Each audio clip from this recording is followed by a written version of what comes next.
முன்னாள் ஜனாதிபதி மஹிந்த ராஜபக்ச புலனறுவைக்கு நேற்று விஜயம் செய்திருந்தார். பொலன்னறுவை பக்கமூன ஸ்ரீ சாரானந்தராம விகாரையில் நேற்று மாலை இடம்பெற்ற வழிபாடுகளின் பின்னர் அங்கு கூடியிருந்தவர்கள் மத்தியில் முன்னாள் ஜனாதிபதி உரையாற்றினார். வழிபாடுகளில் ஈடுபடுவதற்காக நான் விகாரைகளுக்கு செல்வது தொடர்பில் பலர் அச்சமடைந்துள்ளனரா என எனக்கு தெரியவில்லை. தலைவர்கள் விகாரைகளுக்கு செல்வதன் ஊடாக ஏனையவர்களுக்கு எடுத்துக்காட்டாக இருக்க வேண்டும் என நான் நினைக்கின்றேன். நான் விகாரைக்கு செல்வதாக ஒவ்வொரு நாளும் தொலைக்காட்சியில் என் மீது குற்றம் சாட்டுகின்றனர். விகாரைகளுக்கு என்னை அனுமதிக்க வேண்டாம் என கூறுவதாகவும் எனக்கு தகவல் கிடைத்துள்ளது. மஹிந்த ராஜபக்சவின் பங்கேற்புடன் பொலன்னறுவை இசிப்பத்தன ரஜமகா விகாரையில் சந்திப்பொன்று நடைபெறவிருந்த போதிலும் அதற்கு கிராமவாசிகள் சிலர் எதிர்ப்பு தெரிவித்தனர். பின்னர் அந்த கூட்டம் பொலன்னறுவை மாவட்ட பாராளுமன்ற உறுப்பினர் ரோஷான் ரணசிங்கவின் அலுவலகத்தில் இடம்பெற்றது.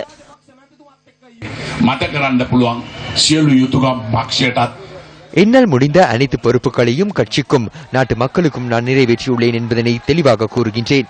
சேறு பூசும் நடவடிக்கைகள் குறைவடையவில்லை.